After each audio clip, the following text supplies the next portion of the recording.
en fait, il connaît toute la gamme qui peut exister au niveau des méthodologies qui se font ici en Suisse, en tout cas. Et son parcours, au niveau du parcours professionnel, donc il a été surtout dans les domaines informatiques, au niveau donc du réseau, des téléphonies, l'outsourcing, organisation et processus. Donc, ça donne un bon aperçu. Il a travaillé aussi effectivement pour l'État, pour les banques, dans le domaine aussi donc, de la santé et de l'industrie. Actuellement, il est responsable chez Swisscom et de la communauté de la gestion de projet donc en Suisse romande. Et si je ne me trompe pas aussi, il est responsable de programme, coach et formateur en gestion de projet. Philippe, je vous laisse le micro et je vous remercie d'être venu.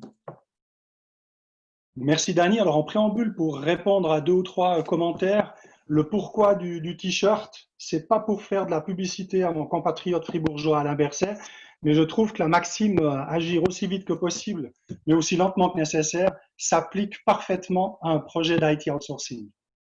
Donc je vais démarrer ma présentation en vous présentant mon écran.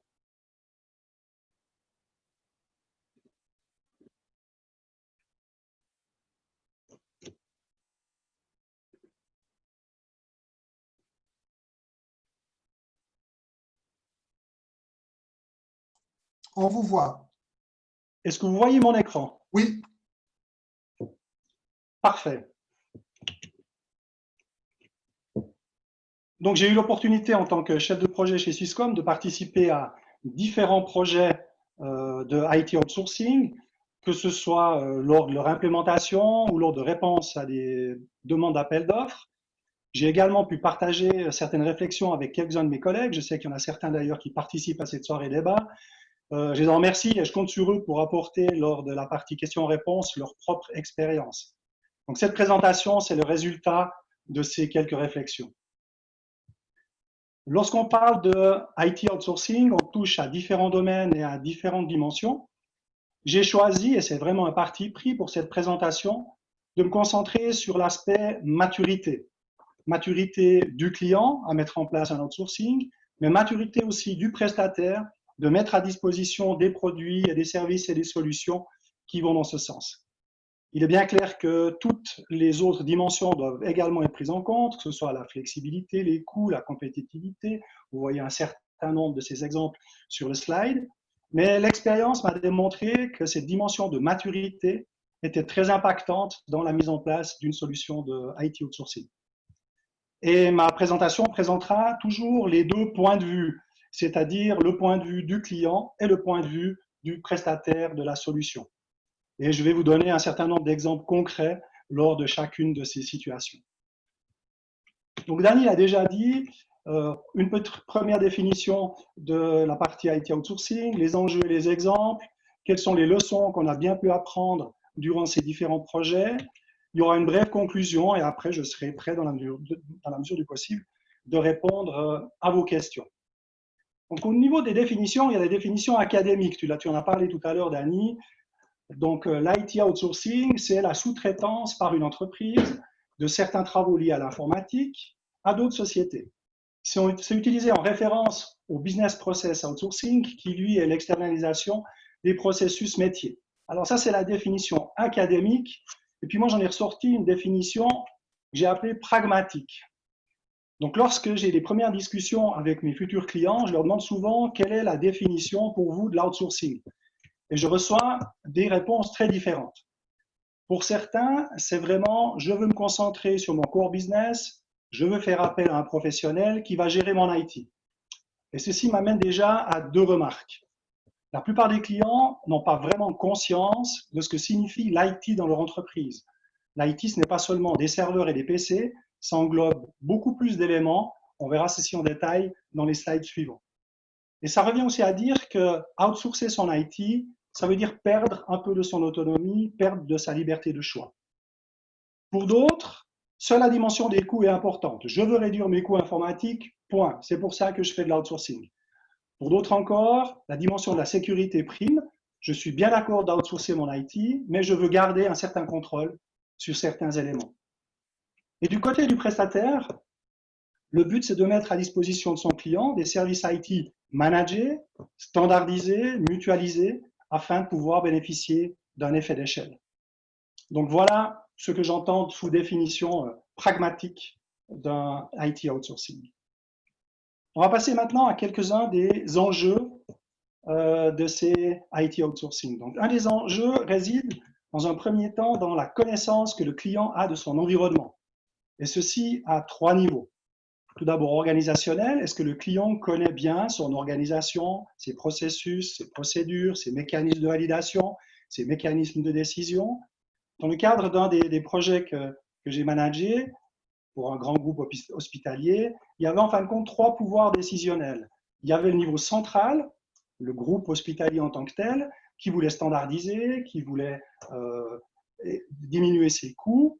On avait aussi les directeurs des hôpitaux qui étaient intégrés dans cet ensemble hospitalier, qui eux n'ont pas toujours été très contents d'être intégrés dans cet ensemble et qui voulaient garder un certain nombre de privilèges et de décisions. Et puis en fin de compte, on avait encore un 3e niveau de décision qui était les médecins stars de chacun de ces hôpitaux qui apportent un certain nombre de millions de chiffres d'affaires à l'hôpital et qui ne comprenaient pas pour quelle raison tout à coup quelqu'un de chez Swisscom allait leur dire ce qu'ils allaient devoir utiliser comme environnement informatique, que ce soit au niveau des PC ou des logiciels. Donc on avait vraiment 3 pouvoirs de décision dans cet exemple-là. Au niveau de l'informatique, est-ce que le client connaît ses applications et ses systèmes? Pour un autre client qui avait déjà une partie de ses services qui étaient outsourcés, on s'est rendu compte que seul son prestataire connaissait les applications qui étaient installées sur les postes de travail. Lui-même, le client, avait totalement outsourcé cette position-là et n'avait plus aucune idée de ce qui se trouvait véritablement sur ces postes de travail. Un autre exemple, selon un de nos clients, on allait devoir installer environ 80 applications sur les PC de ses utilisateurs. C'était ce que lui avait décidé au niveau des logiciels qu'allaient utiliser ses utilisateurs. Et lorsqu'on a fait une première analyse de ce qui était installé sur les PC, ça nous a donné une liste Excel d'environ 1600 lignes. Donc une solide différence entre les 80 applicatifs utilisés et en fin de compte les 1600 lignes qu'on a trouvées sur le fichier Excel. Le troisième élément, c'est les fournisseurs tiers. Quels sont les contrats que le client a avec ses fournisseurs actuels? Un exemple d'un autre client qui n'avait pas vraiment idée de tout ce qui était gestion des licences de ces applications tierces et des logiciels qui étaient installés sur les postes de travail. Et pour le prestataire, dans un premier temps, c'est d'arriver à définir clairement le périmètre du projet, savoir exactement là où il va devoir intervenir. Et il y a toujours 3 dimensions. La dimension PMO, Present Mode of Operation, avec par exemple chez un client la reprise de la direction de son informatique interne, afin de pouvoir disposer de toutes les informations nécessaires pour faire la partie TMO, Transition Mode of Operation. Et puis, bien entendu, en parallèle de cette transition, il faut que l'IT actuel continue à fonctionner. Donc, très souvent, on a les fonctions PMO et TMO qui fonctionnent en parallèle. Est-ce qu'on doit aussi, dans le cadre du PMO, reprendre du personnel? C'est aussi une des questions à se poser. Dans la partie transition, il faudra définir quelle sera la forme de cette transition. On a eu un client qui nous a dit « j'ai aucune ressource à vous mettre à disposition pour vous aider dans cette phase, vous êtes le spécialiste, vous devenez entreprise générale, vous faites le travail ». Et enfin, le FMO, qui sera la définition de la forme de la situation future. En fin de compte, le client veut du service manager, c'était un exemple aussi que je vous donne, mais il voulait qu'on fasse ce service manager sur des postes de travail qu'il avait déjà à sa disposition. Donc, comment est-ce qu'on règle les service level agreements dans une telle situation avec des postes de travail qui ne sont pas sous notre responsabilité? Donc, voilà un des premiers enjeux d'un IT outsourcing. Un deuxième enjeu qu'on peut résumer sous la forme ou le terme de acceptation, c'est que les utilisateurs doivent accepter de ne plus avoir un service à la carte, mais le choix de menus standardisés et définis. Donc, quand vous allez au restaurant, c'est fini de pouvoir choisir une carte avec 25 pages. Vous avez 3 menus et dans ces 3 menus, vous devez faire votre choix. Et il n'y a pas possibilité de faire du mix entre le menu 1 et le menu 2. Donc, par exemple, chez un autre client qui n'était pas du tout d'accord de ne plus pouvoir installer ce qu'il voulait et qui avait dit à un de mes collègues, si vous venez avec votre PC Swisscom, il l'avait dit clairement, je le balance par la fenêtre. Donc après avoir discuté avec lui quand même, on s'est rendu compte qu'il y avait 2 raisons pour lesquelles il ne voulait pas ce service. La première, c'est que dans le service, il y avait son écran, son PC qui partait en veille au bout de 15 minutes. Ce qui fait que toutes les 15 minutes, il devait à nouveau mettre son logon, son user ID et son mot de passe. Et pour lui, c'était inacceptable. Et après discussion, on a pu étendre ce temps de mise en veille. Deuxième exemple, il voulait absolument avoir Skype installé sur sa machine parce qu'il avait l'habitude de converser avec sa fille qui était aux États-Unis en train de faire des études. Skype n'étant pas un des logiciels standards à installer, il a fallu encore une fois négocier pour pouvoir faire accepter au client la solution qui avait été mise en place. Un autre exemple, lorsqu'on a fait le rollout d'un poste de travail, on s'est rendu compte qu'il n'y avait pas une personne qui travaillait sur ce poste de travail, mais il y en avait 17. Et tant que les 17 personnes n'avaient pas pu regarder et contrôler que le poste de travail fonctionnait correctement, le client n'était pas d'accord de valider comme quoi le rollout du PC avait été effectué correctement. Donc vous imaginez, si vous partez du principe qu'il faut entre 30 et 45 minutes pour changer un poste de travail par un nouveau poste, si vous avez 17 personnes qui ne travaillent pas forcément en même temps sur la machine, attendre que ces 17 personnes aient fait leur logon et fait leur test, ça peut prendre un certain temps. Et du côté du prestataire, une des difficultés réside dans le fait qu'il n'y a pas un produit qui s'appelle outsourcing. La solution à mettre en place pour le client, elle est faite de différents produits et services qui ne sont pas toujours forcément très compatibles les uns avec les autres. Et le challenge du chef de projet et de son équipe, c'est de faire un montage d'une solution dans les différents outils du prestataire. Et ça peut s'avérer quelquefois un véritable casse-tête et demander une bonne dose de créativité. Un autre élément, lorsqu'on parle de service manager, ça signifie, on l'a déjà évoqué tout à l'heure, comme quoi concrètement le client va perdre une partie du contrôle de son informatique. Par exemple, il ne va plus pouvoir décider du modèle de poste de travail, il ne va plus pouvoir décider non plus son rythme de mise à jour. Ceci, c'est défini dans le cadre des services managers. Il aura des services sur lesquels on va appliquer des service level agreements et des règles de fonctionnement. Il n'y aura plus de possibilité non plus d'avoir des accès sur les serveurs en tant qu'administrateur. Et lorsqu'il faudra faire une modification, il va falloir suivre un processus bien établi de demande de modification. Donc, un exemple chez un client, il voulait absolument choisir des modèles pour lesquels on ne pouvait pas garantir certains niveaux de service, et il a fallu négocier ceci avec le client. Un autre exemple, quelques semaines avant le rollout d'un certain nombre de PC, le client nous a informé comme quoi il venait d'acheter 2000 iPads et il voulait absolument les intégrer dans la solution qu'on allait mettre en place dans l'IT outsourcing. Et pour le prestataire, l'enjeu, c'est de pouvoir garantir le niveau de service qui est attendu. Pour cette raison, il est vraiment important de faire des analyses en mode PMO afin de pouvoir confirmer ou comparer le niveau de garantie de service. Donc, chez un de nos clients, encore une fois, il voulait absolument avoir une idée du niveau de satisfaction de ses utilisateurs à trois dimensions. D'abord, sur le poste de travail en tant que tel, le hardware, l'accès aux applicatifs, au niveau logiciel, et puis la réactivité du helpdesk. Mais comme aucun sondage avait été effectué avant, il a été très difficile de pouvoir dire comme quoi la partie outsourcing avait apporté des améliorations dans le cadre de ces trois domaines. Un des autres enjeux, et on va prendre un petit peu plus de temps là-dessus, c'est que le client doit accepter de revoir tout ou partie de sa gouvernance et de son organisation. Son organisation n'est pas forcément calquée ou prête, et c'est là où on parle de niveau de maturité, pour recevoir un IT outsourcing. On a déjà parlé de ce client qui avait ces trois niveaux de décision, et ces trois niveaux de décision n'étaient pas du tout basés sur une organisation de type ITIL avec des processus bien définis. Un exemple, le processus de modification, demande de modification, était vraiment des plus succincts. Donc, une demande arrivait par téléphone ou par mail, elle était exécutée sans forcément tenir compte de tous les impacts possibles sur les environnements qui étaient touchés. Donc, il a fallu là aussi mettre en place un certain nombre de processus de change management, de release management. Un exemple, chaque directeur pouvait de lui-même décider d'installer une nouvelle application, un nouveau logiciel sur les postes de travail. Donc là, il a fallu mettre aussi en place tout un processus de release management. Et lorsqu'on est en phase de TMO, ce qui est important à un moment donné, c'est de pouvoir faire un gel des demandes pour avoir une situation stable au moment du rollout des machines. Avec un exemple aussi, qui est-ce qui peut valider maintenant une demande d'installation de logiciel sur un poste de travail? Et pour le prestataire, la grande question à se poser, c'est est-ce qu'on réorganise d'abord le client, respectivement, est-ce qu'on l'accompagne dans sa réorganisation avant de mettre en place le projet d'IT outsourcing.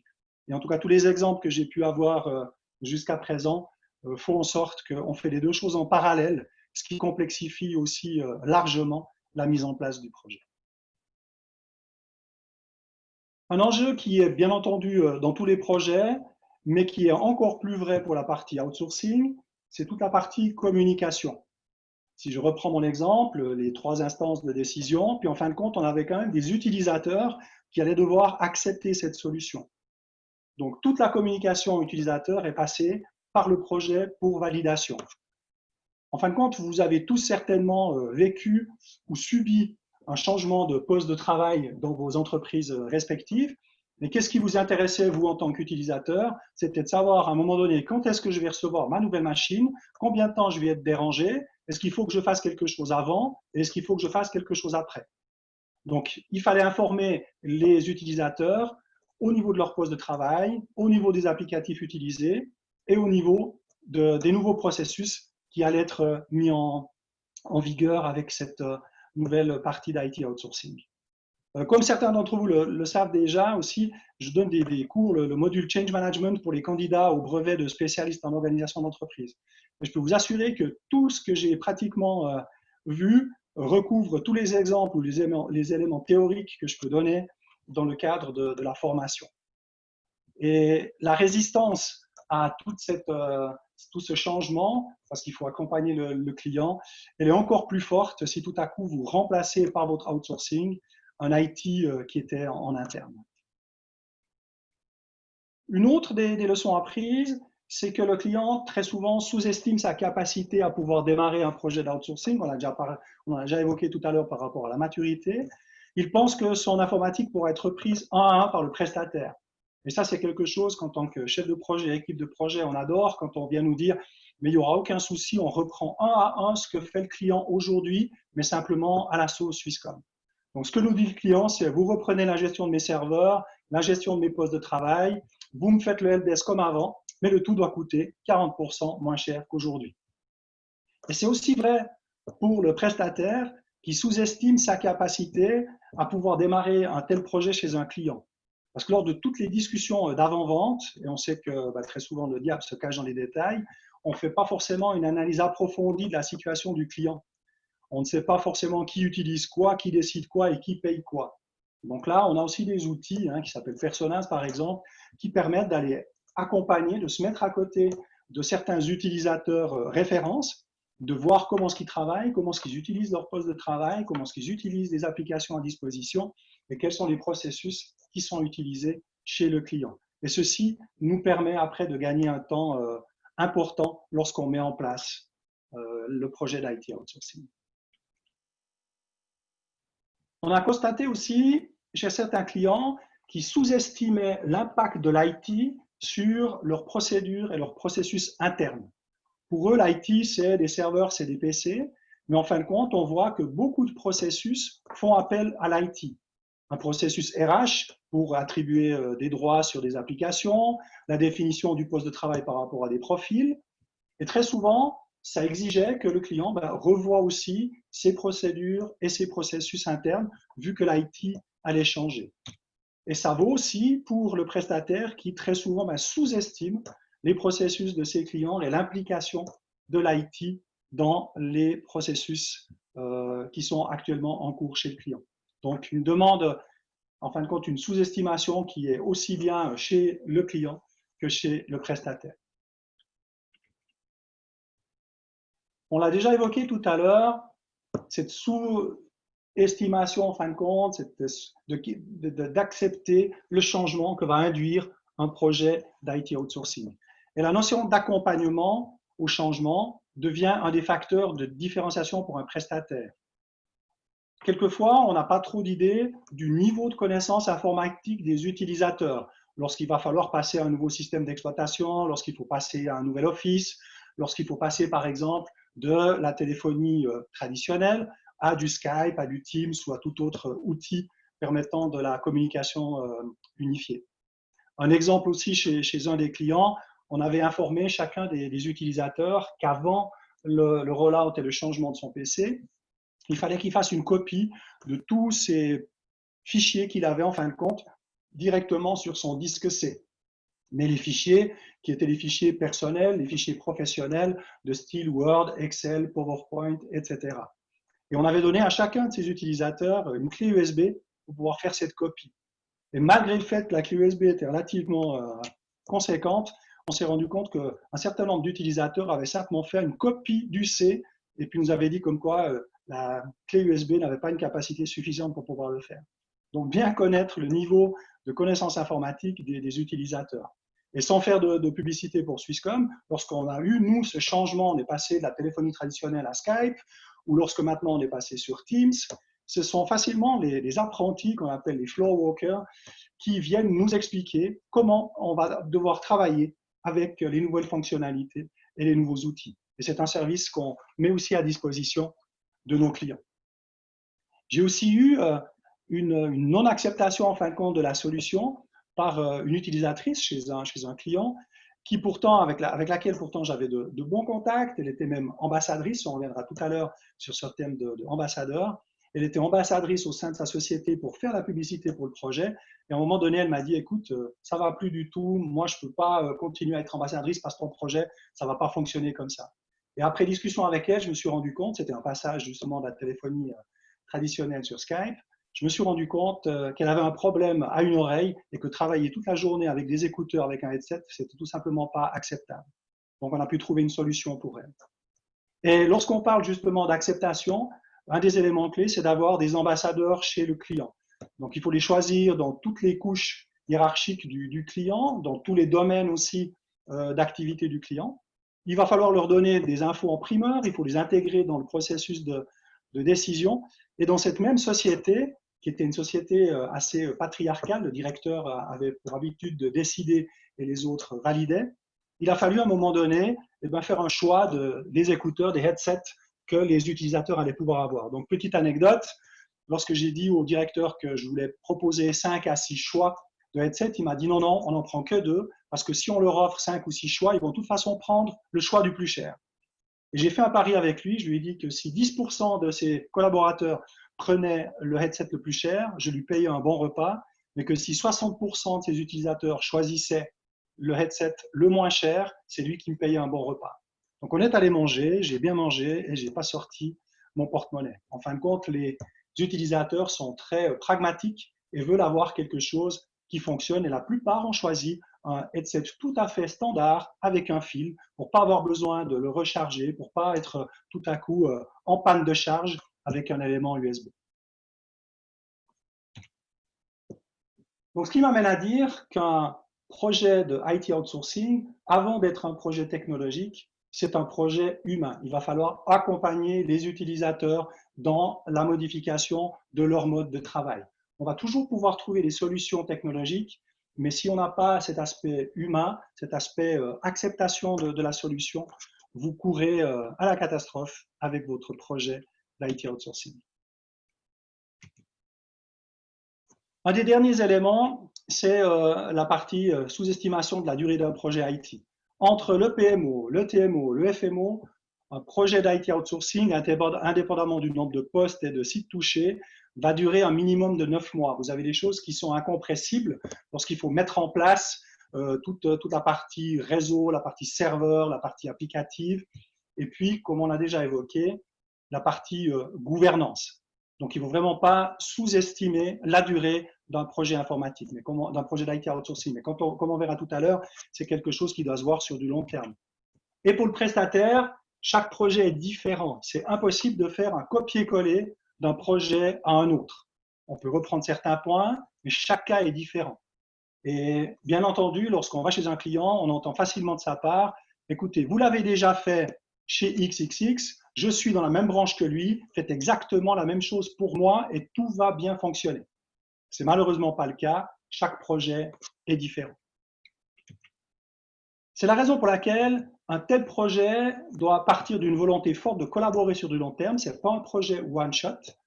Il est important d'avoir établi dans tous les projets, bien entendu, mais encore plus dans un projet d'IT outsourcing, un climat de confiance tout au long du cycle de vie du projet, parce qu'en fin de compte, c'est le projet qui va mettre en place une solution qui va être utilisée par votre client durant les 3, 5 ou 10 prochaines années. Raison pour laquelle il est très important que le chef de projet avec son équipe, les acteurs principaux de l'outsourcing, soient aussi impliqués dans tout le processus d'avant-vente. J'ai eu un exemple chez un client où des discussions ont eu lieu pendant un certain temps, on n'a pas vraiment impliqué la gestion de projet et les acteurs de l'outsourcing. Et lorsqu'on m'a demandé d'aller faire le kick-off du projet, le kick-off s'est tout à coup transformé en 2 jours de workshop, de design de la solution qui ne correspondait pas forcément aux besoins du client. Donc, en conclusion, avant d'être un projet technologique, j'ai déjà dit un projet d'outsourcing, c'est un projet humain. Cet accompagnement au changement, c'est vraiment un des facteurs clés du succès. Un projet d'IT outsourcing doit être construit sur une collaboration à long terme. Il y aura les 3 éléments, la reprise du PMO, la transition par le projet et la solution une fois qu'elle est opérationnelle. Mais bien entendu, il est possible de fragmenter en différents blocs une demande d'IT outsourcing. C'est le cas chez un de nos clients qui a fait différentes demandes d'appel d'offres, une fois pour le réseau, une fois pour la partie mobile, une fois pour la partie workplace, serveur et application. Ensuite, il va falloir ficeler le tout dans un paquet qui soit acceptable pour tout le monde. Et enfin, il n'existe pas de projet outsourcing standard. Chaque projet est différent et chaque projet demande une approche véritablement dédiée pour le client. Voilà, je crois que j'ai plus ou moins tenu les 30 minutes à disposition. C'est l'heure des questions et réponses. Encore une fois, dans la mesure du possible, je vais essayer de vous répondre.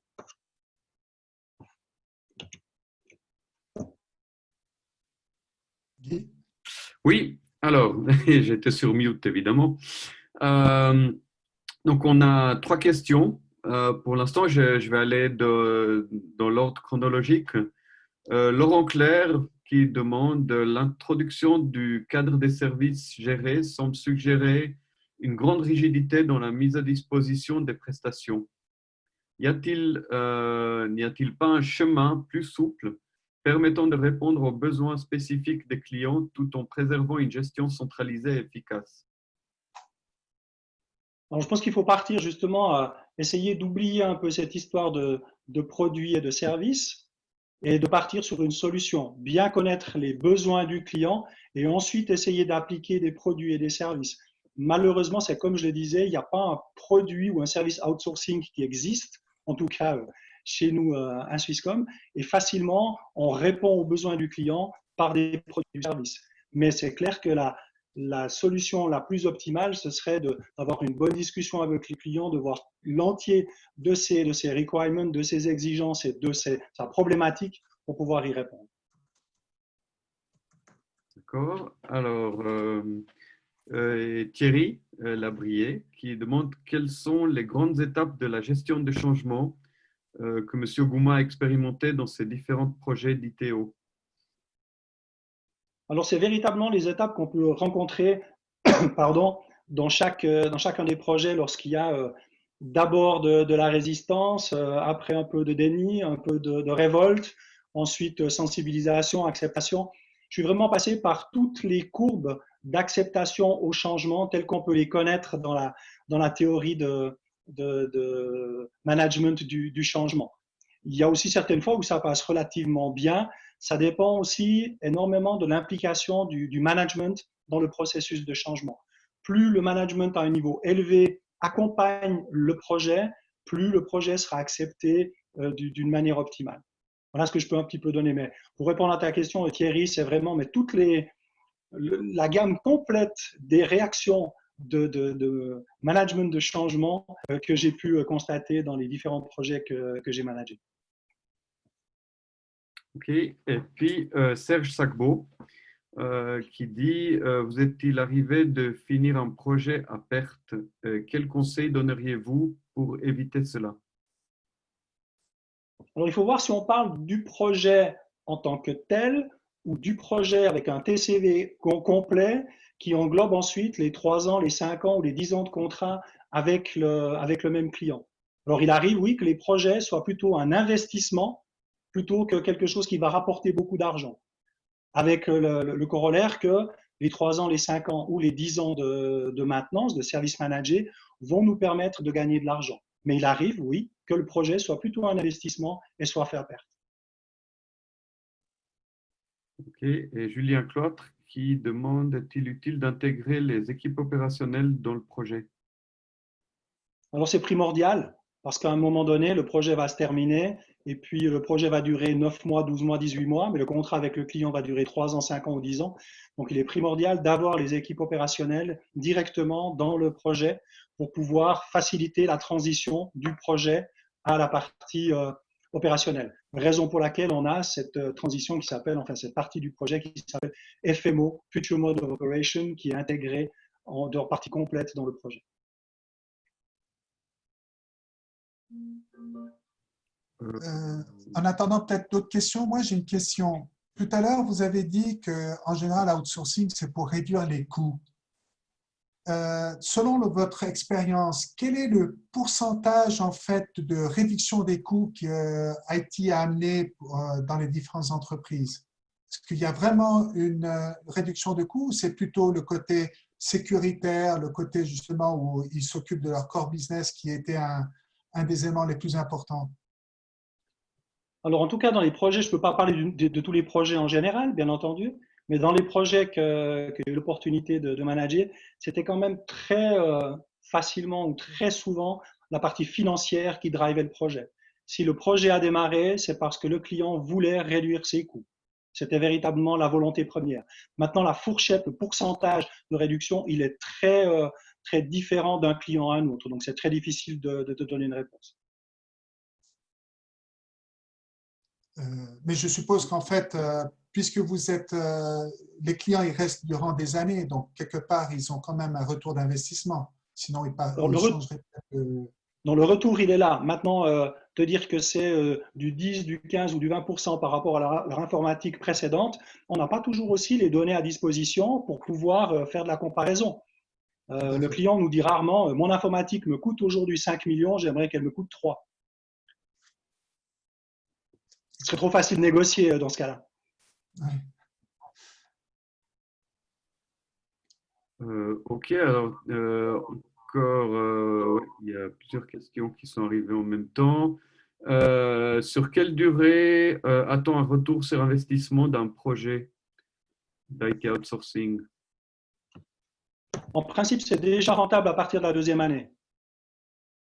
Mais encore une fois, tout dépend du volume, tout dépend du nombre d'années qui ont été définies du projet. Mais durant la 2e année, le retour sur investissement est déjà là. D'accord. Et puis, vous est-il arrivé de finir un projet à perte? Quel conseil donneriez-vous pour éviter cela? Alors, on a déjà eu, je crois, la question par rapport au projet à perte. Oui, quelquefois, Ah le oui, alors projet, pardon, c'est ça peut peut-être… être un investissement. Ah oui, Oui, absolument. excusez-moi, alors j'ai répété une question. Comment faites-vous pour vous faire accepter par les équipes IT en place en interne? Alors, c'est tout un travail de sensibilisation, de les intégrer aussi dans certains processus de décision, mais il ne faut pas se le cacher. Lorsque vous arrivez et que vous allez remplacer en fin de compte une équipe IT interne, parce que c'est le but du client de se séparer de son IT interne pour faire de l'outsourcing, vous n'êtes pas accueillis les bras ouverts.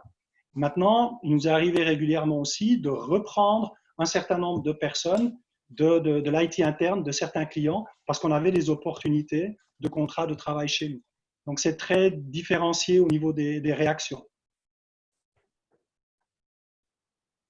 Ok. Et à moyen terme, comment pensez-vous que la crise actuelle du Covid-19 influencera les futurs projets d'outsourcing IT? Alors, je ne sais pas de quelle manière ça va forcément les influencer. Ce qu'on peut constater, c'est qu'on a quand même maintenant pas mal de clients qui ne voulaient pas forcément faire de la digitalisation ou de la numérisation, qui se rendent compte à quel point il est important d'avoir une IT qui fonctionne en ces temps justement de coronavirus. Donc, je pense qu'on a ici une opportunité très importante de pouvoir faire démarrer et d'agrandir encore notre portefeuille de clients au niveau de l'IT outsourcing. Ok. Et résistance au changement, risque de faire capoter le projet. Bien entendu, alors je peux répondre que par l'affirmative.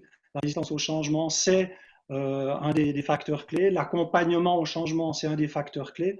Raison pour laquelle je pense que si on a gagné un certain nombre d'outsourcing, et je pense que c'est la même chose pour d'autres sociétés, ce qui a été déterminant, ce n'est pas forcément la solution technologique qu'on mettait en place, mais c'est l'accompagnement durant toute cette phase de projet, et ensuite avec un helpdesk qui tient la route, qui est là pour accompagner les utilisateurs lorsqu'ils auront des problèmes, qui est un des facteurs clés de réussite d'un tel projet. Ok. Avez-vous des clients qui ont fait de l'outsourcing et qui, au terme de leur contrat, ont réintégré leur IT? Pas pour l'instant, mais on n'a peut-être pas encore assez de recul. Il ne faut pas oublier une chose, c'est que si on part dans un contrat IT outsourcing avec un client, ce n'est pas pour une année, ce n'est pas pour 2 ans, c'est au minimum 3 voire 5 ans.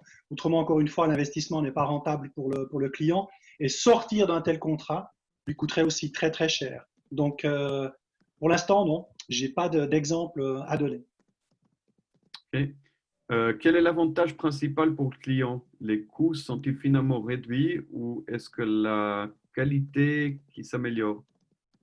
Ou est-ce la qualité qui On s'améliore? espère qu'il y ait véritablement les deux choses. Par rapport au coût, on en a déjà parlé tout à l'heure.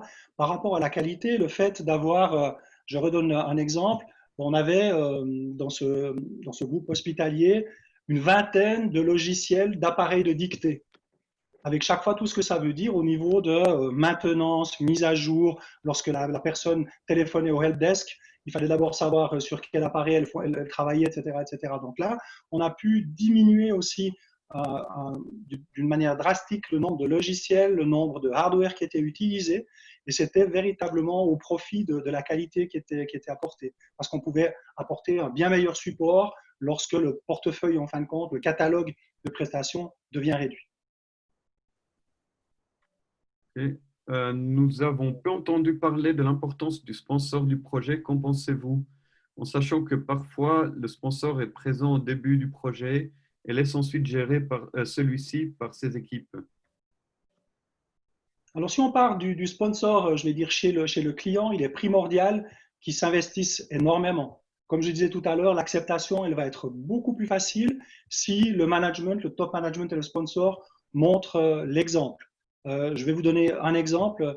Lorsque j'avais encore comme directeur Carsten Schlotter, c'est lui qui, à un moment donné, a décidé comme quoi on allait travailler avec Skype et on allait mettre de côté la téléphonie traditionnelle pour l'ensemble des collaborateurs. Et il a fait une petite vidéo en disant, ben voilà, à partir d'aujourd'hui, moi je travaille avec Skype, ça m'a pris un quart d'heure, un apprenti est venu m'expliquer comment ça fonctionne. Si moi j'ai réussi, il n'y a pas de raison que vous n'y arrivez pas non plus. Donc c'était une petite vidéo de 3 minutes que chacun a pu voir et qui a sensibilisé l'ensemble des collaborateurs. Donc c'est primordial que le sponsor soit partie prenante. En fin de compte, le sponsor, il fait une personne avec le chef de projet pour pouvoir aller vendre, défendre son projet au sein de son entreprise. Ok. Et puis, il n'y a plus qu'une question. Alors, si vous voulez poser encore, allez-y. Moi, Et j'ai une question. Si attends, je peux- il faut aussi voir qu'avec un outsourcing, le client n'a pas des coûts d'investissement pour le life cycle. Il a toujours à disposition une technologie récente. Donc, en fait, c'est plus un commentaire qu'une question. C'est un excellent commentaire, bien entendu. Et très souvent, c'est aussi un des éléments pour lesquels le client va se décider pour un IT outsourcing. On sait que le cycle de vie de ce qui est serveur, de ce qui est PC, etc., va de plus en plus rapide. Et le fait d'avoir justement quelqu'un qui fait cet investissement pour vous, ça vous permet d'avoir un service indépendamment du poste de travail que vous avez à disposition. Et c'est véritablement un des éléments importants pour la décision de partir sur un IT outsourcing. Merci du commentaire. Je ne sais pas qui l'a fait, mais je le remercie. Moi, j'ai deux questions en attendant les suivantes. Quel est d'abord le profil type du client qui fait appel à vous, donc à Swisscom, et en fait, à partir ou jusqu'à quelle taille une entreprise a intérêt d'outsourcer ou pas son informatique? Alors, les domaines, ils sont vraiment multiples et variés. J'ai eu des clients bancaires, domaine médical, donc hospitalier. J'ai eu des clients dans l'industrie. Alors, pour l'instant, on n'a encore pas vraiment beaucoup de clients étatiques, mais ça pourrait aussi venir. Et au niveau de la taille, ça va vraiment de. On a fait un outsourcing, alors pas global, mais tout ce qui était poste de travail, serveur applicatif et application pour une société qui compte 60 personnes. Et d'un autre côté, on a un IT outsourcing pour un grand groupe dont on gère l'ensemble des PC qui a plusieurs dizaines de milliers de postes de travail. Donc, ça va vraiment de 50-60 postes de travail jusqu'à plusieurs dizaines de milliers. Ok, alors il y a deux questions qui sont arrivées. Bon, le premier est plutôt un commentaire aussi. Un des avantages est de s'abstraire du maintien des compétences, c'est par rapport à la question d'avant. Et puis, est-ce que l'IT outsourcing permet de répondre aux nouveaux défis technologiques comme la localisation du stockage des données et de la sécurité des systèmes? Alors, de plus en plus, lorsqu'on parle d'ITO, on vient aussi dans des solutions cloud, avec tout ce que ça peut envisager, tout ce qu'on peut envisager là derrière. Donc, oui, l'IT outsourcing en tant que tel, je vais dire, n'existe pas. C'est encore une fois un conglomérat de solutions, de produits et de services. Et de plus en plus, on va dans l'idée d'utiliser la partie cloud pour pouvoir mettre à disposition des serveurs virtuels, les applications dans un environnement virtuel, avec toutes les nouveautés, pas pour le citer, mais Microsoft, vous avez la possibilité maintenant de recevoir un PC dans votre entreprise qui est déjà pratiquement préconfiguré. Il vous suffit de vous annoncer sur le cloud et vous avez les packages informatiques logiciels qui sont installés par rapport à votre profil, par rapport aux autorisations que vous avez pour installer ou pas ces applicatifs. Et pour revenir au premier commentaire, ce n'est pas tout à fait la même chose que le non-investissement dans la partie hardware, mais c'est le non-investissement dans justement la formation des collaborateurs qui n'ont pas besoin, qui n'ont plus besoin d'être up-to-date en fin de compte avec les dernières technologies, vu que le client utilise un service manager.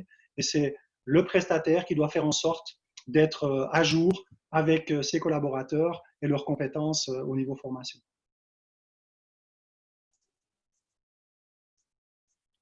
Ok, encore une question. Swisscom est nouveau dans ce domaine, sauf erreur. Éclairez-nous, s'il vous plaît, sur la valeur ajoutée comparée aux géants du cloud.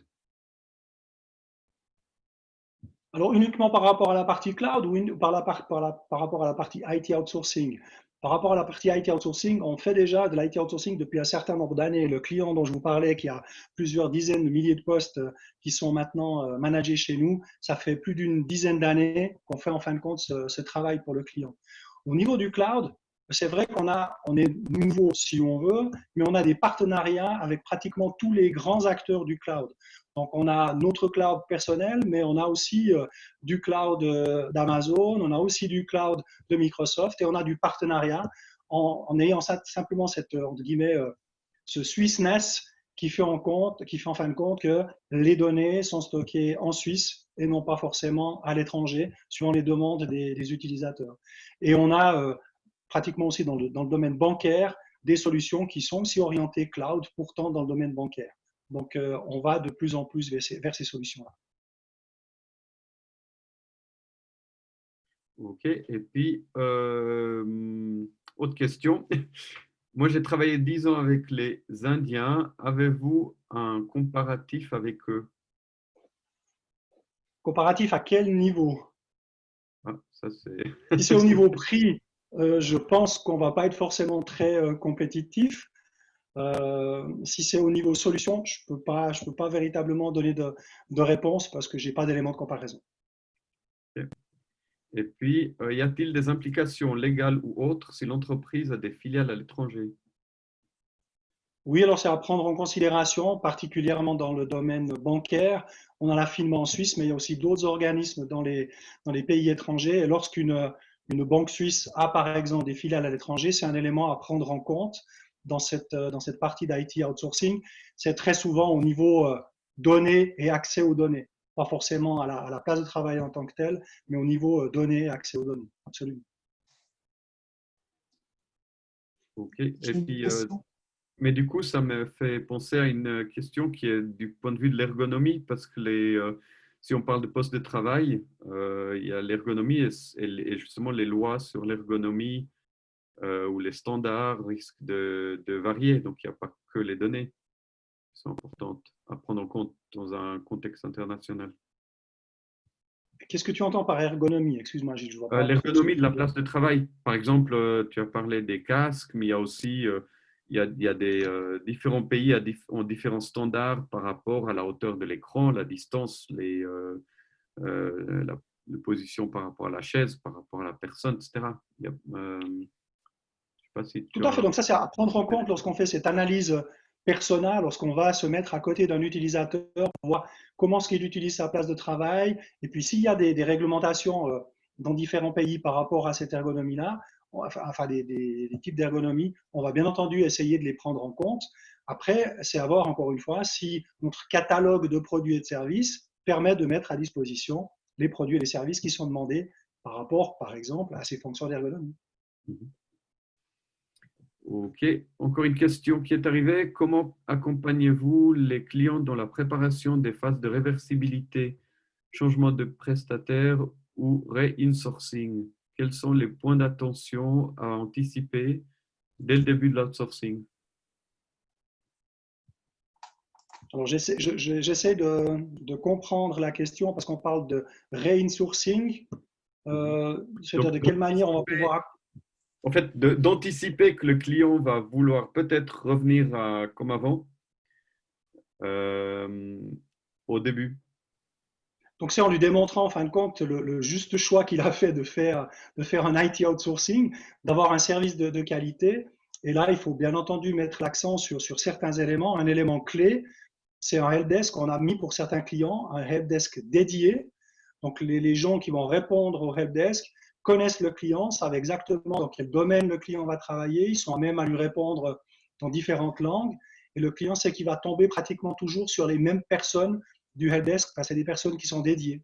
Et non pas un helpdesk, je vais dire, globalisé, où chaque fois le client va devoir expliquer qui il est, pourquoi il appelle, quel est le motif de son appel et qu'est-ce qu'il a comme place de travail. Donc, c'est un des éléments qu'on met aussi à disposition, un helpdesk totalement dédié avec un numéro de téléphone pour le helpdesk, par exemple, dédié aussi à un client. OK. Est-ce qu'il y a d'autres questions avant qu'on… Moi, j'en ai une, puisqu'il n'y a personne qui pose. Du point de vue de risque, la gestion des risques, quels sont les risques les plus courants à tenir compte? Alors, un des premiers risques, c'est bien entendu la résistance au changement, qu'on va manager d'une certaine manière. La deuxième chose, c'est la méconnaissance. Je reviens avec ces sous-estimations très souvent de la connaissance du client par rapport à son IT, ce que fait véritablement son IT, et comment ce qui fonctionne au niveau processus et organisationnel. Je pense que là, on touche au premier gros risque qu'il va falloir mitiger et bien identifier au démarrage d'un projet. Dans un premier temps, on ne parle pas de risque technologique, c'est véritablement de bien connaître le client, de savoir comment ce qui fonctionne pour pouvoir mettre en place un IT outsourcing. Donc, en résumé, les risques principaux, c'est cette acceptation, cette résistance au changement et de bien avoir une vue complète sur comment fonctionne le client de manière à pouvoir l'accompagner, que ce soit au niveau utilisateur, mais jusqu'au niveau management, pour la modification, par exemple, ou l'adaptation de sa gouvernance d'entreprise.